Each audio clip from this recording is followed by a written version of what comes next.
Oi, pessoal, tudo bem com vocês? Nós estamos na nossa terceira aula de ciências. Eu sou a professora Lenira Rodrigues e continuamos nesse nosso regime especial de atividades remotas. O nosso assunto hoje será transformações físicas dos materiais. Desde a antiguidade, o ser humano busca identificar as propriedades dos materiais que o cercam, como o ar, a água, as rochas, o solo e os seres vivos. O conhecimento sobre os materiais e suas transformações contribui para o desenvolvimento de produtos utilizados no cotidiano, como medicamentos, alimentos, roupas, dentre outros. Os materiais podem sofrer transformações físicas ou químicas. Em uma transformação física, não ocorre a formação de novos materiais.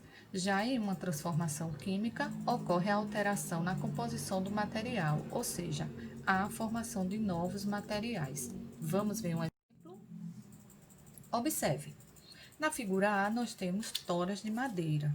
Na figura B, cavacos de madeira. E na figura C, a madeira queimando. Observe que esse processo entre a figura A e B é um exemplo de transformação física.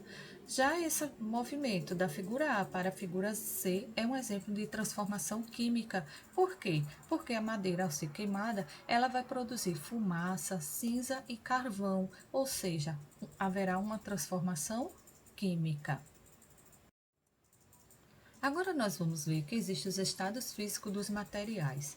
Os materiais eles podem ser encontrados em diferentes estados físicos. Os mais comuns são os estados sólido, líquido e o gasoso. Materiais no estado sólido possuem forma definida e ocupam uma quantidade de espaço definido, por exemplo, mesa, cadeira, caneta, etc. Materiais no estado líquido ocupam uma quantidade de espaço definido, mas não têm uma forma definida. Ele depende do recipiente onde estiver. Por exemplo, um líquido que estiver numa garrafa, ele fica diferente com relação à sua forma quando colocado em um copo.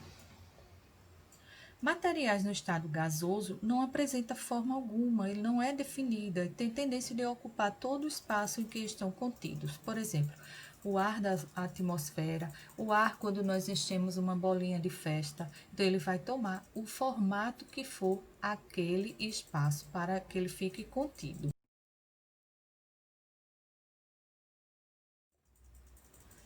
Agora nós vamos perceber que há uma mudança de estado físico dos materiais.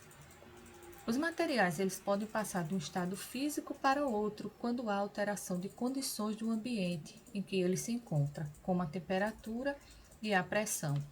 No momento, vamos considerar somente a temperatura. Estudaremos as mudanças de estado físico utilizando a água pura como exemplo. Então, vamos aqui nesse gráfico. Olha, sólido, líquido e gasoso. Vamos observar que ele passa por algumas transformações, ou seja, mudança de estado físico.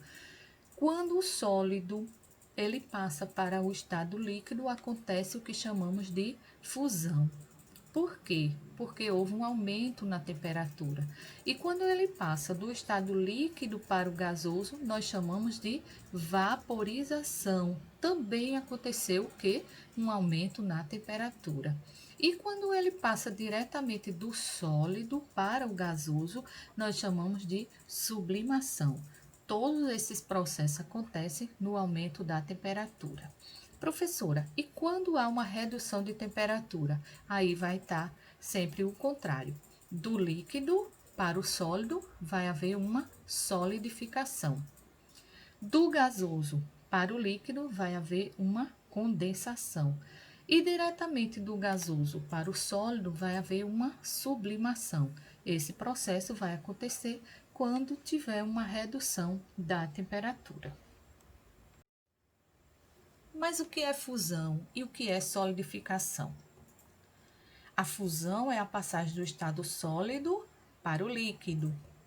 E a solidificação é a passagem do material em estado líquido para o sólido. Olha o exemplo que eu trouxe para vocês. O gelo, ele é a água do estado líquido para o sólido. Ele solidificou. E fusão é quando ele começa a derreter, quando é o contrário.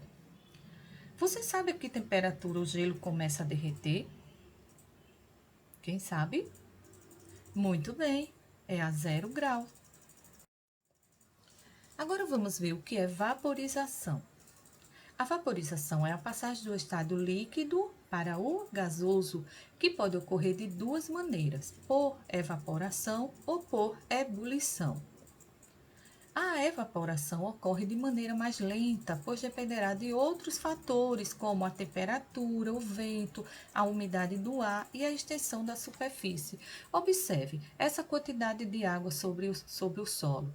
Ela vai evaporar dependendo dos fatores, da temperatura, do vento e do próprio tamanho. Se ela for maior, ela vai levar mais tempo para sumir ou para evaporar. Já a vaporização na ebulição ocorre de maneira mais rápida. É quando a água, ao ser aquecida sob uma chama, em determinado momento atingirá uma temperatura de ebulição, que é 100 graus Celsius. Que acontece o quê? Quando colocamos uma panela no fogo e ela começa a formar bolhas, significa que essa água está passando do seu estado líquido para o gasoso. Então, nós chamamos de quê, pessoal? Vaporização. Muito bem. E condensação? A condensação é a mudança do estado gasoso para o estado líquido, é o processo inverso da vaporização. Para que o vapor sofra condensação, é necessário que ocorra uma redução na sua temperatura.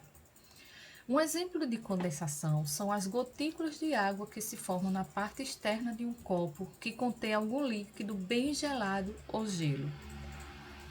O vapor de água presente no ar condensa ao entrar em contato com a superfície fria do copo, fazendo com que o mesmo fique todo molhado. Quando você observar uma figura igual a essa, você vai lembrar que está havendo um processo de condensação, que é a mudança do estado gasoso para o estado líquido. Vamos ver agora sobre sublimação. A sublimação é a mudança do estado sólido para o estado gasoso e vice-versa, sem passar pelo estado líquido. Por exemplo, a água no estado sólido presente nas geleiras, ela pode sofrer sublimação, passando para a atmosfera diretamente da forma sólida para a gasosa. Um outro exemplo é o gelo seco, geralmente utilizado para armazenar materiais que precisam ficar em baixas temperaturas, mesmo fora do congelador.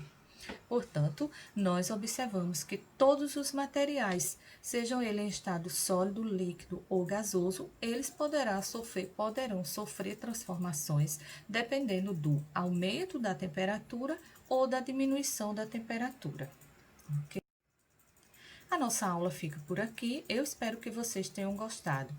Agora é hora de praticar. Veja a atividade que postei lá no grupo.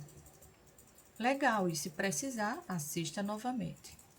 Muito obrigada e até a nossa próxima aula.